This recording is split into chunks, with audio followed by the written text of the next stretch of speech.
Hello students, good morning. सो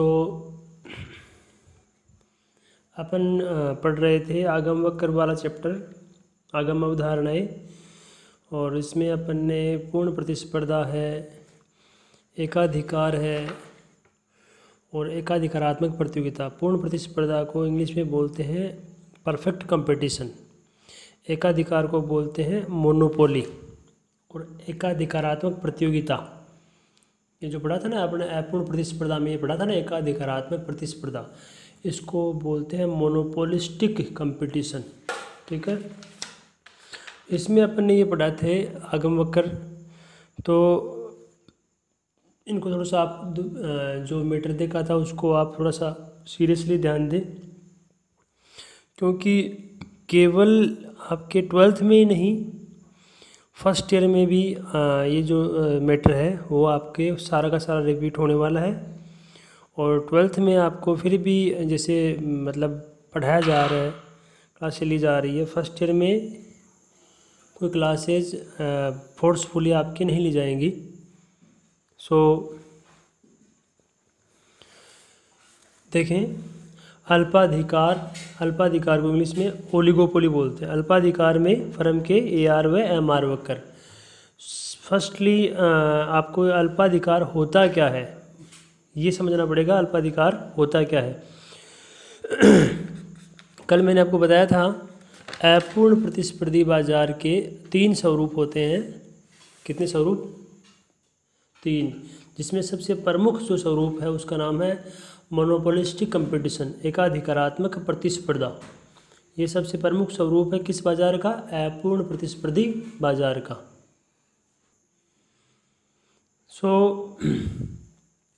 अपूर्ण प्रतिस्पर्धी बाजार का सबसे प्रमुख स्वरूप हो गया एकाधिकारात्मक प्रतियोगिता। अब हालांकि इसके 3 स्वरूप है, परंतु मुख्यतः जो अध्ययन है वो अपन 2 का ही करते हैं, एकाधिकारात्मक प्रतियोगिता और सेकंड है ये अल्पाधिकार, क्योंकि द्विआधिकार को अल्पाधिकार का ही एक विशिष्ट रूप मानते हैं। तो सबसे पहले ये समझ लो कि अल्पाधिकार होता क्या है। अल्पाधिकार एक ऐसा बाजार जिसमें किसी वस्तु का उत्पादन और विक्रय करने वाली थोड़ी सी गिनी चुनी सीमित फर्में होती हैं, कम फर्में होती हैं, 2 या 2 से अधिक तो होती हैं परंतु कम होती हैं, ज़्यादा नहीं, मतलब गिनती की होती हैं, 8-10 वगैरह ऐसी इतनी फर्में होती हैं। जैसे अपने आप बोल सकते हो ये मोबाइल सिम वाली फर्म है कि नहीं? आप बोल सकते हो जो टीवी बनाने वाली LED बनाने वाली फर्म है, आप बता सकते हो सीमेंट बनाने वाली फर्म है। ये है अल्पाधिकार, है कि नहीं? सीमेंट बनाने वाली है, टीवी LED वाली फिल्म जो है, और ये जो सबसे बेस्ट एग्जांपल रहेगा ये अपने मोबाइल सिम, इसकी कंपनियाँ है। तो मोबाइल सिम वाली कंपनियाँ तो आपको पता है गिनी चुनी कंपनी है, आप मेरे हिसाब से 5-7-10 होंगी, इससे ज़्यादा नहीं है।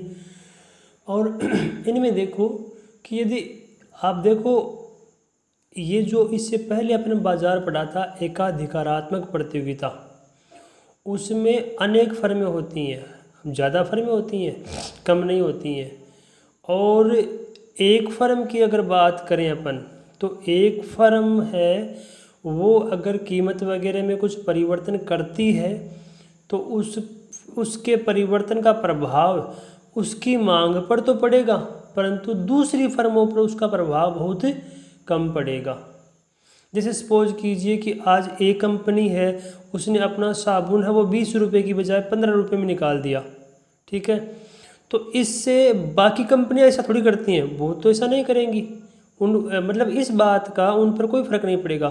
पेस्ट बनाने वाली कंपनी है तो मतलब बहुत सारी कंपनियां हैं, तो मतलब एक नॉर्मल 100 ग्राम का जो पेस्ट आता है उसको ये समझ लीजिए कि मोस्ट ऑफ जो फर्म है वो 50-50 रुपये के लिए, जब कोई 50 में दे रही है, कोई 55 में दे रही है, ऐसे दे रही है। एक नई कंपनी आई है और वो पतंजलि नाम से, उसने अपने 40 में 100 ग्राम का वो दिया 40 रुपये में, परंतु ऐसा करने से जो दूसरी कंपनियां हैं उन्होंने अपने रेट कम नहीं की, वो था एकाधिकारात्मक प्रतियोगिता। परंतु इस बाजार में एक फर्म यदि कीमत में परिवर्तन करती है तो उसका प्रभाव दूसरी फर्मों पर भी पड़ेगा। एक फर्म द्वारा कीमत में परिवर्तन करने का प्रभाव दूसरी फर्मों पर भी पड़ेगा। जैसे जियो आई, आपको पता है जियो को आए हुए ज़्यादा टाइम नहीं हुआ, जियो, रिलायंस जियो। तो रिलायंस जियो जब मार्केट में आई तो आपको पता है उसने क्या स्कीम दी थी, फ्री में सिम है 3 महीने के लिए, कॉल फ्री है, नेट फ्री है, ये सब। जबकि दूसरी जो कंपनियां हैं उनके प्लान बहुत महंगे थे, और जियो ने ये सब कुछ फ्री में, ये सब क्यों अब तो नहीं दे रही फ्री में, जियो कोई प्लान नहीं दे रही है, ठीक है, अब तो बाकी कंपनियों के बराबर ही है।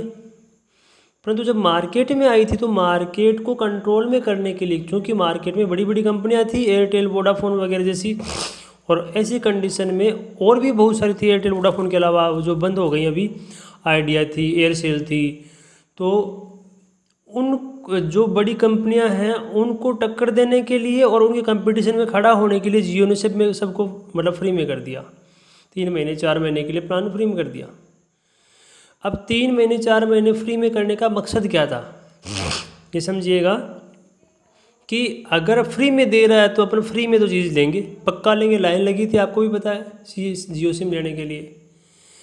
और फ्री में लेने के बाद अगर अपन एक नंबर को 5-6 महीने तक लगातार यूज करते हैं फ्री के लालच में, तो उस कंडीशन में आप देखो कि मोस्ट ऑफ जो लोग दूसरे हैं जहाँ अपने जानकार, उनके पास अपना वो नंबर चला गया है, सबके पास है कि नहीं। वो नंबर जाने पर अब 6 महीने बाद में अपन उस नंबर को जल्दी से चेंज नहीं कर पाते हैं, बदल भी नहीं पाते। इस तरीके से जियो ने मार्केट में अपना कंट्रोल किया। परंतु जियो द्वारा कीमत का ये सस्ता प्लान देने का नतीजा क्या निकला कि बाकी कंपनियां हैं उन्होंने भी अपने प्लान क्या कर दिए, काफ़ी सस्ते कर दिए। मतलब अनलिमिटेड कॉलिंग, और पहले तो सेकंड पर सेकंड के हिसाब से, पर मिनट के हिसाब से चार्ज लेता था, अब अनलिमिटेड कॉलिंग है और नेट वगैरह की आप देख ही रहे हो, आप सबको सुविधा मिल रही है। तो ये है कंपटीशन का फ़र्क। एक फर्म द्वारा कीमत में इस टाइप का कोई परिवर्तन करने पर दूसरी फर्में भी ऐसा करती हैं। मतलब यदि अब आज सोचो कि कोई बड़ी कंपनी और आती है मार्केट में, अगर वो इससे भी सस्ते प्लान देती है कि जो कंपनियां दे रही हैं, तो मजबूरी में इन कंपनियों को भी प्रतिक्रिया के स्वरूप वो जो सस्ते प्लान देगी उसके बराबर प्लान देने पड़ेंगे, या फिर उससे भी सस्ते दे सकती हैं। तो अल्पाधिकार क्या बाजार होता है कि जिसमें गिनी चुनी फर्में होती हैं और सब फर्मों के बीच में कड़ी प्रतिस्पर्धा होती है, सब फर्मों के बीच में कड़ी प्रतिस्पर्धा होती है। जैसे अपने सीकर में मुख्यतः, हालांकि न्यूज़पेपर काफ़ी आते हैं, परंतु मुख्यतः 2 ही हैं, दैनिक भास्कर और राजस्थान पत्रिका, ये 2 ही आते हैं, और इन दोनों में कड़ी प्रतिस्पर्धा है कि नहीं। तो सीकर में मान लो, राजस्थान में मान लो, हालांकि ये नेशनल लेवल के न्यूज़पेपर हैं, बट फिर भी अपने यहाँ एक लोकल मार्केट की बात करें तो ऐसे ही मतलब ये जो मोबाइल सिम वाली कंपनियां हैं, तो उनमें मतलब अल्पाधिकारी बाजार है, इसमें बहुत ही फर्मों के मध्य बहुत ही कड़ी प्रतिस्पर्धा होती है। और एक फर्म यदि सस्ता करती है तो बाकी फर्में भी ऐसा करेंगी, एक फर्म यदि माल को सस्ता बेचती है तो बाकी भी ऐसा करती हैं, और यदि एक फर्म महंगा बेचती है तो बाकी ऐसा नहीं करेंगी, है कि नहीं। एक फर्म यदि सस्ता करेगी तो बाकी ऐसा करेंगी, और यदि एक फर्म महंगा करेगी तो बाकी ऐसा नहीं करेंगी, ये सिस्टम है। इस कंडीशन में फर्म के आगम वक्र कैसे होंगे, ये सोचो आप। अब ज़रा ध्यान दो कि कीमत कम करती है एक फर्म, माना कि एक किसी बाजार में किसी वस्तु का उत्पादन करने वाली 4 कंपनियां हैं, ABCD। ए कंपनी है वो रेट कम करती है, तो B, C और D वो भी क्या करेंगी, प्रतिक्रिया देंगी, रेट कम कर सकती हैं वो भी। जब ए अकेली रेट कम करती है तब तो उसकी बिक्री खूब बढ़ सकती है, परंतु ए के रेट कम करने पर बाकी भी अगर रेट कम कर दें तो ए की बिक्री बढ़ेगी ज़रूर, परंतु कोई खास नहीं बढ़ेगी, थोड़ी बहुत बढ़ेगी।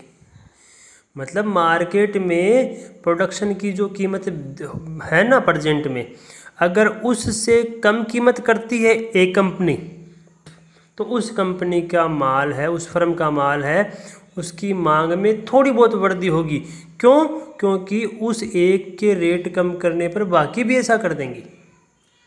तो कीमत कम करने पर मांग में थोड़ा परिवर्तन होगा।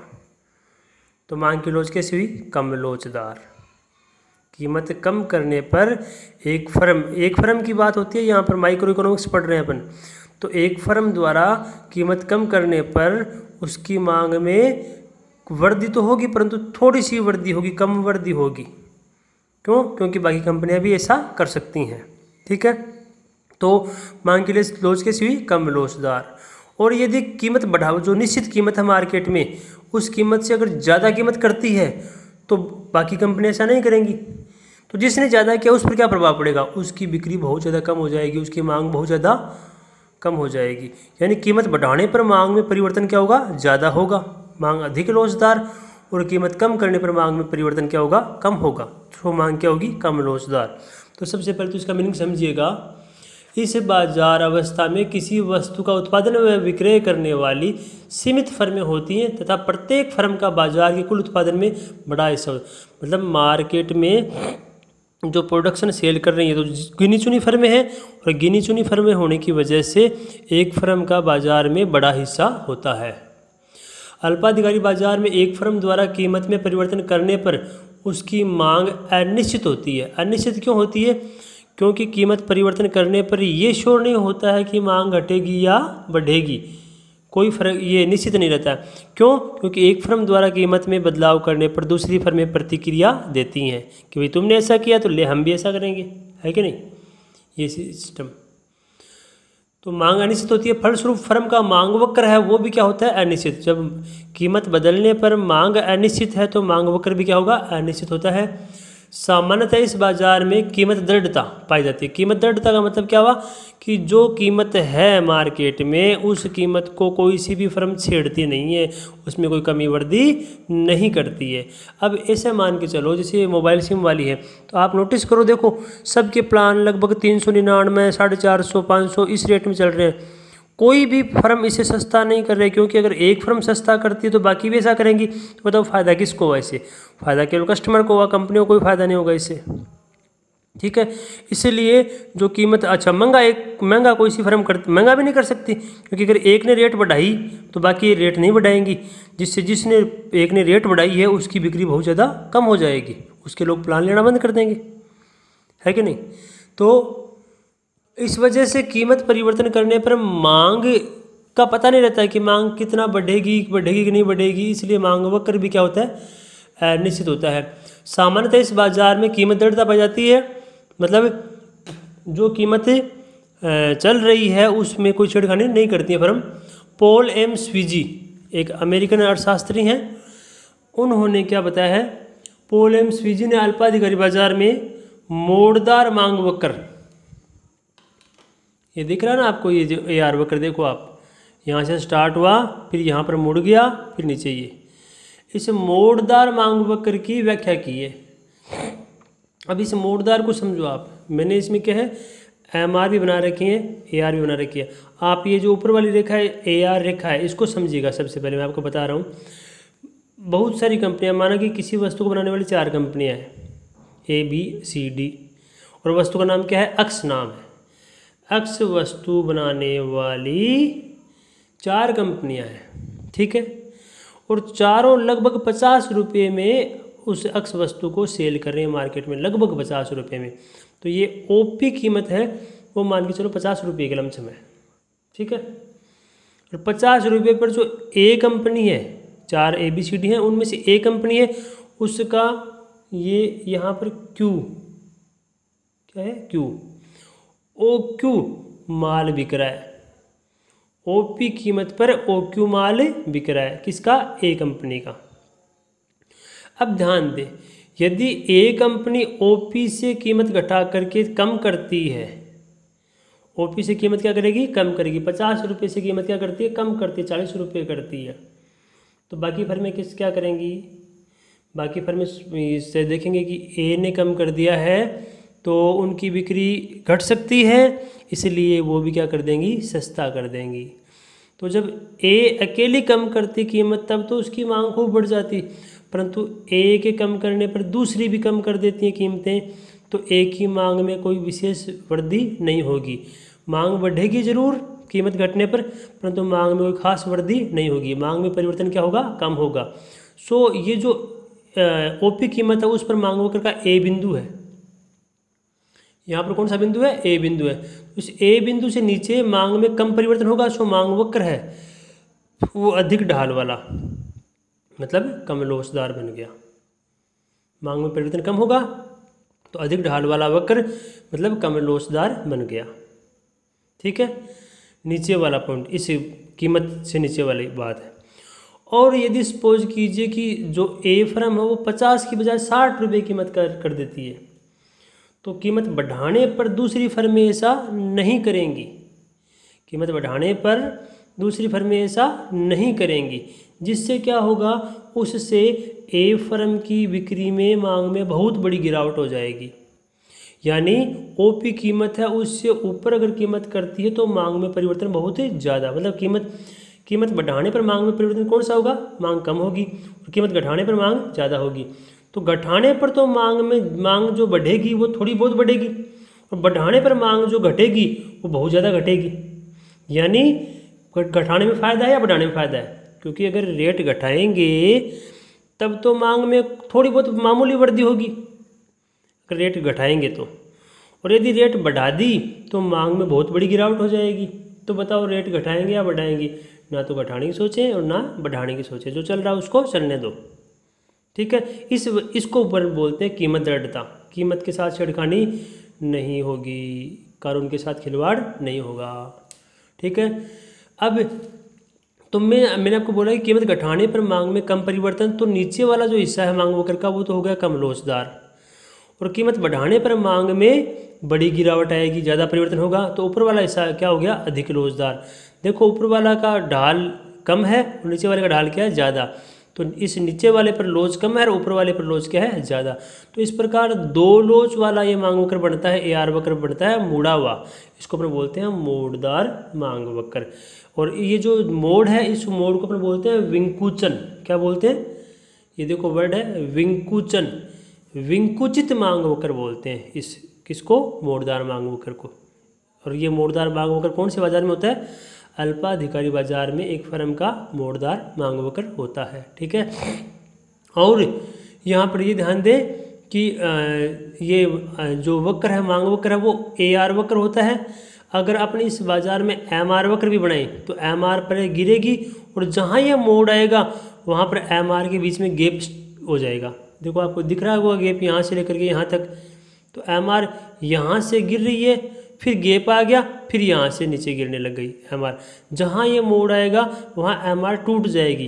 तो टूटा हुआ MR वक्र और मुड़ा हुआ AR वक्र कौन से बाजार में? अल्पाधिकारी बाजार में। ठीक है, तो ये मुड़ा हुआ क्यों होता है इसके बारे में अभी अब आप देख लें कि जो पॉल एम स्वीजी है उसने अल्पाधिकारी बाजार में मोड़दार मांग वक्र की व्याख्या की, जिसके अंतर्गत एक फर्म द्वारा निश्चित कीमत से कम कीमत करने पर उसकी मांग में सीमित वृद्धि होती है। मतलब कीमत जो है मार्केट में उससे यदि कम कीमत करेगी तो मांग में सीमित वृद्धि होगी, तथा सीमित वृद्धि होने का मतलब क्या हुआ? मांग की लोच की होगी कम लोचदार, तथा फर्म द्वारा कीमत में वृद्धि करने पर उसकी मांग में बड़ी गिरावट होती है। अगर कीमत बढ़ाएगी तो मांग में बड़ी गिरावट होती है, मतलब मांग की लोच कैसी होगी? अधिक लोचदार।